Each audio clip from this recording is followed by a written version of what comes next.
Hello everyone, welcome back to my channel Lotus Fiction. कैसे हैं आप सब गाइस? चलिए हम लोग अपनी स्टोरी को स्टार्ट करते हैं। अब तक हमने देखा था कि सॉन्गलैन ने अपनी गाड़ी से किसी का एक्सीडेंट कर दिया था और वो गलती से हो गया था क्योंकि शू सॉन्गलैन के साथ उसके कार में थी और वो बार बार सॉन्गलैन का ध्यान हटा रही थी। इसी चक्कर में सॉन्गलैन के हाथों से एक लड़की का एक्सीडेंट हो गया था और उसने घबराहट और परेशानी के मारे सीधा मैंग्याओ को कॉल लगा दिया था। मैंग्याओ जो अभी तक ठीक से रेडी भी नहीं हुआ था, वो अपनी शर्ट के बटन लगाते हुए ही घर से बाहर निकल गया था और उसके हाथ में उसका कोट भी था। उसे ऐसे दौड़ता हुआ देखकर शिनचैन पूछ लेते हैं, क्या हुआ है, तुम इतना जल्दी में कहाँ जा रहे हो? तो मैंग्याओ बताता है, सॉन्गलैन ने किसी का एक्सीडेंट कर दिया है। ये बात बाकी लोग भी सुन लेते हैं तो सभी मैंग्याओ के पीछे निकल पड़ते हैं। अब मैंग्याओ जब हॉस्पिटल आता है तो वो सॉन्गलैन से कहता है, तुम टेंशन क्यों ले रहे हो? टेंशन मत लो, मैं देख लूँगा, सब ठीक होगा। सॉन्गलैन परेशान होते हुए कहता है, गगा मुझे नहीं पता पर उसकी सिचुएशन बहुत ख़राब है। शिनचैन कहते हैं, जाओ पहले तुम उसे चेक करो आओ। मैंग्याओ वहाँ से चला जाता है और जो डॉक्टर उसे चेक कर रहा था उस डॉक्टर से पूछता है, पेशेंट कैसा है? तो डॉक्टर बताते हैं, ब्लड लॉस हो गया है, हमें ब्लड की बहुत ज़रूरत है और इस पेशेंट का ब्लड हमारे हॉस्पिटल में अवेलेबल नहीं है। मैंग्याओ कहता है, मैं पेशेंट को देखना चाहता हूँ, क्या मैं देख सकता हूँ? तो वो डॉक्टर हाँ कर देते हैं और मैंग्याओ उस पेशेंट को देखने के लिए उस रूम में आता है। तो मैंग्याओ शॉक्ड हो जाता है क्योंकि उसकी बहन म्यान म्यान थी और म्यान म्यान का एक्सीडेंट सॉन्गलैन के हाथों से हो गया था। मैंग्याओ परेशान होते हुए ही अपना फ़ोन निकालता है और जिन जीशुआन को कॉल लगाते हुए कहता है, जीशुआन जल्दी से हॉस्पिटल पहुंचो, मुझे ब्लड की बहुत ज़रूरत है और ये इमरजेंसी है। जिन जीशुआन पूछते हैं, पर ब्लड की ज़रूरत, मेरी ब्लड की क्यों ज़रूरत है? तो मैंग्याओ सब बताता है कि किस तरीके से सॉन्गलैन के हाथों से म्यान म्यान का एक्सीडेंट हो गया और उसे अर्जेंटली ब्लड की ज़रूरत है। जिन जीशुआन कहता है, मैं हॉस्पिटल के पास वाले मार्केट में ही आया हूँ यानली के साथ, मैं अभी हॉस्पिटल पहुँचता हूँ। थोड़ी देर में ही जिन जीशुआन हॉस्पिटल पहुँच जाता है और मैंग्याओ उस डॉक्टर के साथ मिलकर म्यान म्यान का ट्रीटमेंट करता है। म्यान म्यान को 4-5 घंटे बाद जाकर होश आया था। उसे सर में चोट लगी और हाथ पैरों में भी थोड़ी बहुत चोटें आई थी। म्यान म्यान जब होश में आती है और अपने ब्रदर्स को अपने सामने देखती है तो वो बहुत ज़्यादा इमोशनल हो जाती है। वो मैंग्याओ को हक कर लेती है और कहती है, गगा आप दोनों ने मुझे कैसे छोड़ दिया? आप दोनों मुझे छोड़कर कैसे जा सकते हो? लोगों को पता है मैं उस घर में कितना फ्रस्ट्रेट होती थी, मेरा कितना दम घुटता था, इसलिए मैंने वो घर छोड़ दिया और मैं अपने फ्रेंड के साथ रहने चली गई। आप लोग इतने सालों से कहाँ थे? और गगा आप तो यहीं रह रहे थे, फिर भी आपने मुझसे एक भी बार कांटेक्ट नहीं किया। बहुत ज़्यादा म्यान म्यान रो रही थी, तभी यानली पीछे से आती है और म्यान म्यान के सर पर हाथ रखते हुए कहती है, म्यान म्यान रिलैक्स, ऐसा परेशान मत हो, तुम्हारी कंडीशन ठीक नहीं है। तो म्यान म्यान यानली की तरफ देखते हुए कहती है, शाओ जी आपने भी मुझे कुछ नहीं बताया, आपने मेरे साथ कांटेक्ट भी नहीं किया, क्या आप लोगों ने मुझे इतना पराया कर दिया है? आप लोग इतने ज़्यादा बुरे हो, आप लोगों ने मुझे बिल्कुल भी कांटेक्ट नहीं किया, एक बार पूछा तक नहीं कि मैं कैसी हूँ। ब्रदर आप दोनों बहुत बुरे हो, मुझे आप दोनों पे बहुत गुस्सा आ रहा है। म्यान म्यान को इसे रोकते हुए देखकर जिन जिशन और मैंग्याओ दोनों मिलकर उसे हक कर लेते हैं और उसे सॉरी कहते हैं। दोनों उसे काम डाउन करवाते हैं। जब दोनों भाई अपनी बहन से अलग होते हैं तो म्यान म्यान से जिन जिशन पूछते हैं, म्यान म्यान तुम्हारा एक्सीडेंट कैसे हुआ?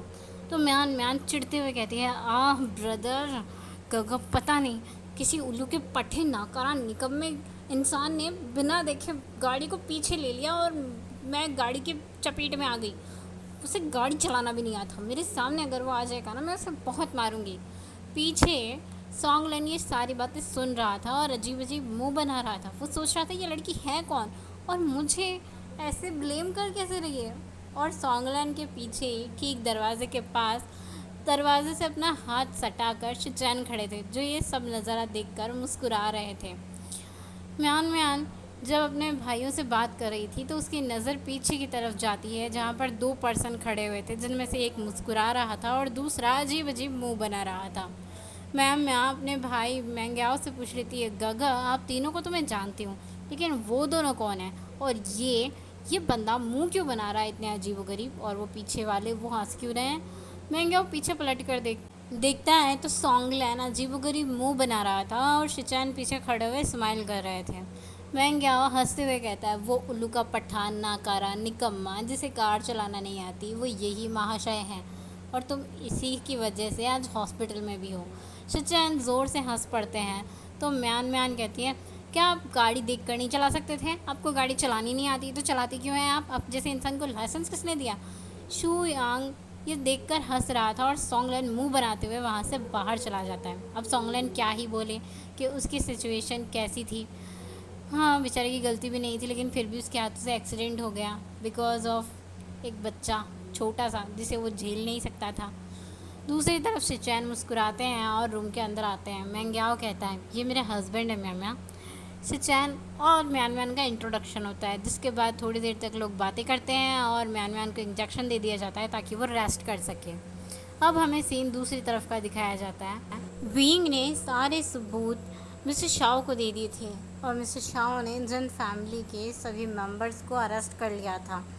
जिन मैंशन में अभी कुछ लोग फैमिली मेंबर्स बाकी थे जिन्हें भी मिस्टर शाओ ने अपनी टीम के थ्रू अरेस्ट करवा लिया था, यानी कि पूरी जिन फैमिली जिन जिशुन म्यान म्यान को छोड़कर लॉकअप में थी और उनके ऊपर काफ़ी सारे चार्जेस लगाए गए थे। शायद जिन फैमिली अपनी पूरी लाइफ लॉकअप से बाहर नहीं आ पाएगी और उनकी पूरी कंपनी बैंकरप्ट हो चुकी थी। एक ही दिन में वो लोग सड़क पर आ गए थे और सड़क से लॉकअप में। विंग ने अब जाकर उन्हें अपना फेस दिखाया था। जिन गोंगशान अब विंग को पहचान लेते हैं और विंग उन्हें अपने बारे में सब बताता भी है। जिन गोंगशान को बहुत ज़्यादा गुस्सा आ रहा था विंग को देखकर, क्योंकि वो विंग को पहचानते थे। दूसरी तरफ विंग जो अब तक लॉकअप से बाहर आ चुका था, पुलिस स्टेशन के बाहर आ चुका था, वो निया होयसांग से कह रहा था, इतना सब काफ़ी नहीं है मेरे लिए होयसांग, इसे तो मैं जीते जी हेल दिखाऊंगा। मौत से भी बुरी ज़िंदगी मैं इसे देना चाहता हूँ। होयसांग कहता है, ब्रदर वो तो मज़ा आएगा भाई, उस चीज़ का अलग ही मज़ा है, लेकिन वो सब तो मैं करूँगा। अभी मुझे लगता है तुम्हें रेस्ट करना चाहिए, क्योंकि अब तुम्हारी एनिवर्सरी भी आने वाली है, सिर्फ 2 हफ्ते बाकी हैं और तुम्हें अभी वांग जी के बारे में सोचना चाहिए। बॉस को तुम क्या गिफ्ट देने वाले हो? होयसांग जब ये कहता है तो विंग सोचने लगता है कि हाँ मैं गिफ्ट क्या दूंगा वैसे, और ये दोनों ही वहाँ से निकल जाते हैं। दूसरी तरफ वांग जी, शू यांग और वेंचिंग ये तीनों मिलकर कुछ प्लानिंग कर रहे थे। तभी वेंचिंग कहती है, वांग जी तुम्हें क्या लगता है ये विंग को पसंद आएगा? तो वांग जी कहता है, हाँ ज़रूर पसंद आएगा, मैं श्योर हूँ कि विंग को ये पसंद आएगा। दूसरी तरफ विंग और निया होयसांग ऑफिस पहुंच चुके थे। विंग अपनी चेयर पर बैठकर घूम रहा था और स्माइल कर रहा था। होयसांग कहता है, बी गगा क्या प्लान बनाया आपने वी ब्रदर, सच में बहुत मज़ा आया, आपने इतना अच्छा ड्रामा क्रिएट किया। जिन गोंगशान को सच में लगा कि हम उसके साथ प्रोजेक्ट साइन कर रहे हैं, लेकिन सच तो ये ऐसा कोई प्रोजेक्ट हमने बनाया ही नहीं। विंग भी पूरी स्माइल के साथ कहता है, हाँ वैसे अगर मैं ऐसा कोई प्रोजेक्ट बनाता भी और उसमें मुझे छोटा मोटा लॉस हो भी जाता तो मेरे पास बहुत से लोग थे सपोर्ट करने के लिए, बहुत ज़्यादा बड़े बड़े लोग मेरे साथ हैं ना।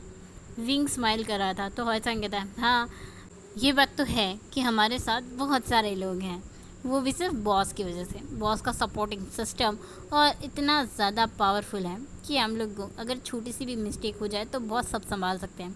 विंग स्माइल के साथ कहता है, अभी शाम हो चुकी थी और लैंड मैंशन में एक लेडीज़ बैठी हुई थी जिसकी पीठ दरवाजे की तरफ थी। जब विंग और होयसांग घर आते हैं उसे देखते हैं, विंग थोड़ा सा देखकर अजीब सा फील करता है, ये लेडीज़ कौन है और लैंड हाउस में कर क्या रही है।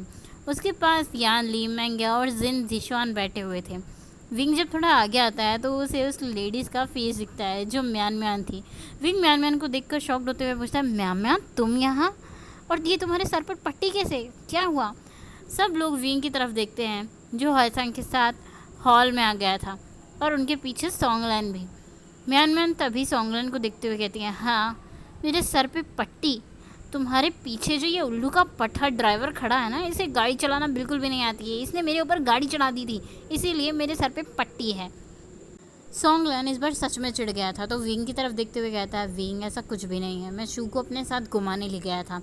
बीच रास्ते में ही शू कार चलाने की ज़िद करने लगी। वो इतनी छोटी है, मैं उसे कार चलाने नहीं दे सकता था, लेकिन शू मान नहीं रही थी और वो ज़बरदस्ती मेरी गोद में बैठने की कोशिश कर रही थी। इस चक्कर में मेरा बैलेंस बिगड़ गया और गाड़ी ठुक गई। वैसे भी मुझे लगता है इसके सर में चोट लगी है ना, इसलिए यही पागल हो गई है। अगर मैं इसे टाइम पर हॉस्पिटल नहीं पहुंचाता तो पता नहीं ये कहाँ होती। हाँ और ये बोलकर सॉन्गलैन चुपचाप खड़ा हो जाता है।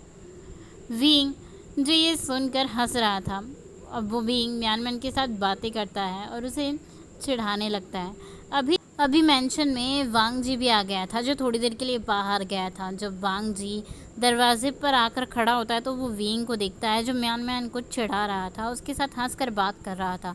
वांग जी गुस्से में लाल पीला हो जाता है और उसकी आंखें भी बुरी तरह से लाल पीली।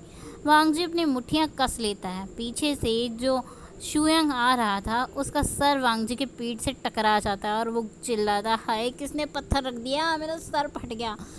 तो वो आगे सर करके देखता है अपना सर उठा के, तो वांग जी वहाँ पत्थर की तरह, एक दीवार की तरह खड़ा हुआ था।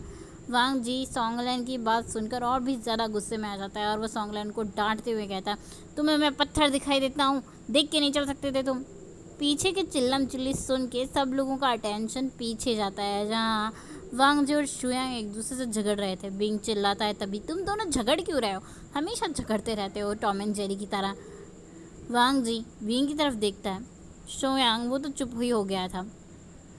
वांग जी कहता है, तुम्हें इससे क्या, मैं झगड़ रहा हूँ किसी से? हाँ तुम तो बातें करो, हंसी मजाक करो, मैं जा रहा हूँ अपने रूम में।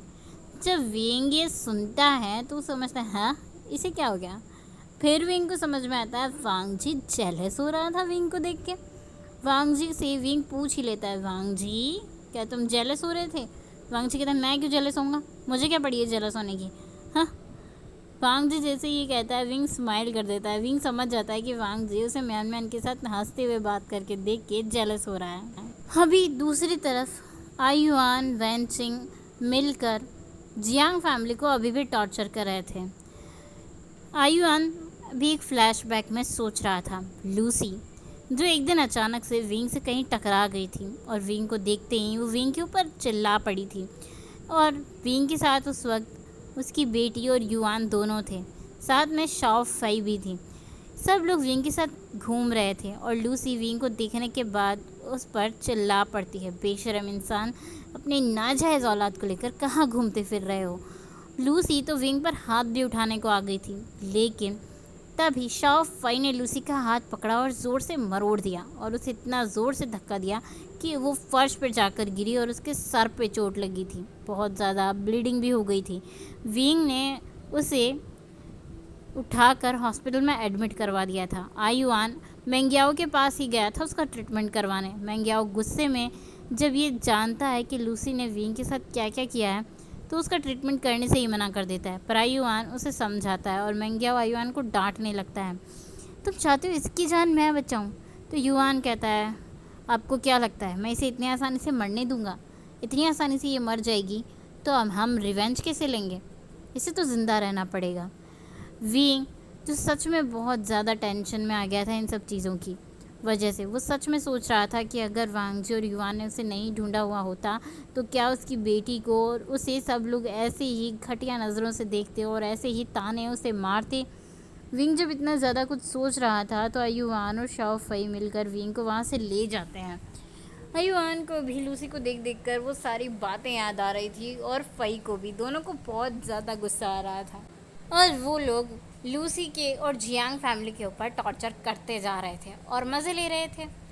जियांग फैमिली जिसका हर एक मेंबर अभी पागल हो चुका था, पूरी तरह से पागल, लेकिन फिर भी आयुआन और शाओ फई दोनों उन्हें छोड़ने को तैयार नहीं थे। उन्हें अभी भी उन्हें टॉर्चर करके मज़ा लेना था। दूसरी तरफ जब वांग जी अपने रूम में आता है तो उसे किसी का कॉल आता है। वांग जी कॉल को पिक करता है तो उसे मिस्टर शाओ की वॉइस सुनाई देती है और मिस्टर शाओ कहते हैं, बॉस जिन गोंगशान वो पता नहीं कैसे पर लॉकअप से भाग गए हैं।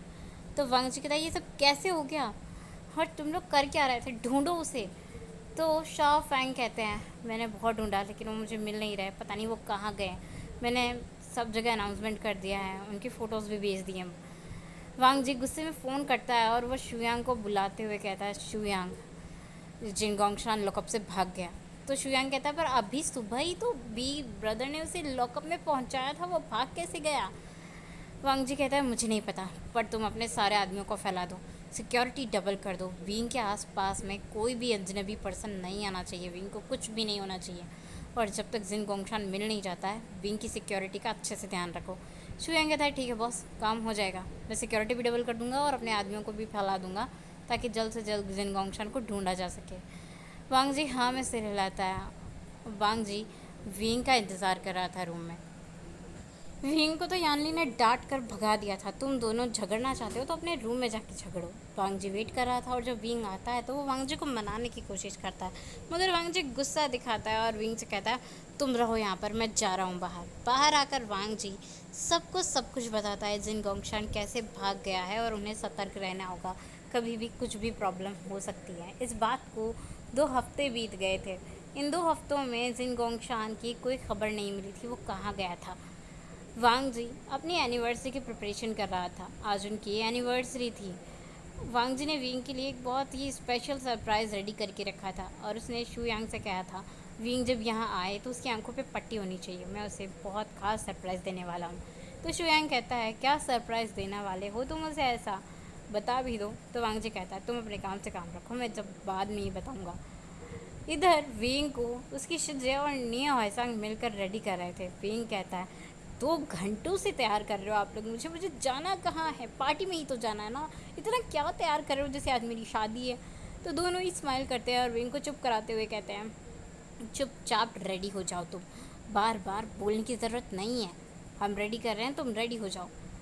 सब लोग ग्लैन मैंशन से निकल चुके थे, सबसे लास्ट में बस विंग, यान ली और निया हाइसांग ही निकलते हैं। तीनों ही एक कार के थ्रू निकलते हैं जिनके पीछे उनके कार चल रहे थे बॉडीगार्ड्स के। बीच रास्ते में ही विंग जिस गाड़ी में था वो गाड़ी होटल की तरफ जाने के बजाय किसी अलग ही रास्ते पर चल पड़ती है। विंग और उसकी शिजे निया हाइसांग ये लोग किडनैप हो चुके थे और आप तो जानते ही हैं ये किया किसने होगा। ये किया था जिन गोंगशान और वैन रोहान ने। उन्होंने विंग और उसकी शिजे निया हाइसांग को किडनैप कर लिया था। दरअसल जिन गोंगशान लॉकअप से भागने के बाद वैन रोहान के पास पहुंच गया था और उसने वैन रोहान को सब कुछ बता दिया था कि उन सब की लाइफ जो डिस्ट्रॉय हो रही है वो गलती से नहीं हो रही है, बल्कि लैन फैमिली और वे फैमिली का एक लौता चाइल्ड विंग, वो उसे जानते थे पहले से, यही लोग मिलकर कर रहे हैं। और वैन रोहान के दोनों बेटों की मौत भी उसी की वजह से हुई है। वैन रोहान के बड़े बेटे वैन चाओ को मारने में भी ज़रूर लेंस का ही हाथ होगा। जिन गोंगशान ने पूरी तरह वैन रोहान को भड़काकर अपने साथ मिला लिया था। वैन रोहान तो पहले ही बदले की आग में जल रहा था। दूसरी तरफ विंग अभी तक उस जगह पर नहीं पहुंचा था जहां पर पार्टी होने वाली थी। वांग जी विंग का इंतज़ार कर रहा था मगर विंग नहीं पहुंचा था, इसलिए वांग जी बार बार विंग को फ़ोन कर रहा था। वो वैन शिजे और निया हाइसांग को भी कॉल लगाता है मगर किसी का भी फ़ोन आंसर नहीं हो रहा था। अब वांग जी टेंशन में आ गया था। विंग, निया हाइसांग और शिजे यानली को किडनैप करके वैन रोहान अपनी उसी जली हुई फैक्ट्री में ले गया था जहां पर वांग जी के कहने पर बॉम्ब ब्लास्ट किया गया था। यहाँ पर वो लोग उनके सामने खड़े थे और ये सब देखकर विंग और निया हाइसांग को बहुत गुस्सा आ रहा था। हाइसांग को गुस्से में गालियाँ देते हुए कहता है एक बार मेरे हाथ तो खोलो, उसके बाद मैं तुम लोगों को बताता हूँ मैं चीज़ क्या हूँ। वैन रोहान और जिन गोंगशान हंस रहे थे। निया हाइसांग ने अपने हाथ में पहनी हुई स्मार्ट वॉच से वांग जी को कॉल लगा दिया था और उन्हें अपनी लोकेशन सेंड कर दी थी। वांग जी को अपने फ़ोन पर जब हाइसांग का कॉल रिसीव होता है तो वांग जी उसमें आ रही वॉइस को सुनता है और उसे समझ आ जाता है ये लोग मुसीबत में फंस गए हैं। वांग जी अपने फ़ोन के ज़रिए ही हाइसांग की लोकेशन को ट्रेस करता है और उस वांग जी को लोकेशन मिल जाती है। वांग जी, शू यांग, वैन निंग, निये मिंगजे ये सब लोग लैन मैंशन पहुंचते हैं और अपने माफिया स्टाइल में रेडी होते हैं। ये सब एक छोटा बच्चा देख रहा था, उसका बड़ा मन था अपने फैमिली के साथ जाने का और एडवेंचर पर वो जानता था उसके अंकल किसी भी हालत में उसे नहीं ले जाएंगे। वांग जी को पहले से शक था कि वैन रोहान कहीं पार्टी में उसकी फैमिली पर अटैक ना कर दे, इसलिए वो अपने गगा वैन शिंग चैन और अपने अंकल को साथ में अपने कुछ गार्ड्स को वहीं छोड़कर जाता है ताकि वो सब लोग प्रोटेक्ट कर सकें। अब वांग जी तो निकल गया था। सो गाइस आज के लिए बस इतना ही। इस स्टोरी का एक पार्ट और बचा है, उसे मैं कल मिलेंगे नेक्स्ट पार्ट में। तब तक के लिए आपको वीडियो कैसा लगा प्लीज़ कमेंट करके ज़रूर बताना। Thank you for watching, bye bye.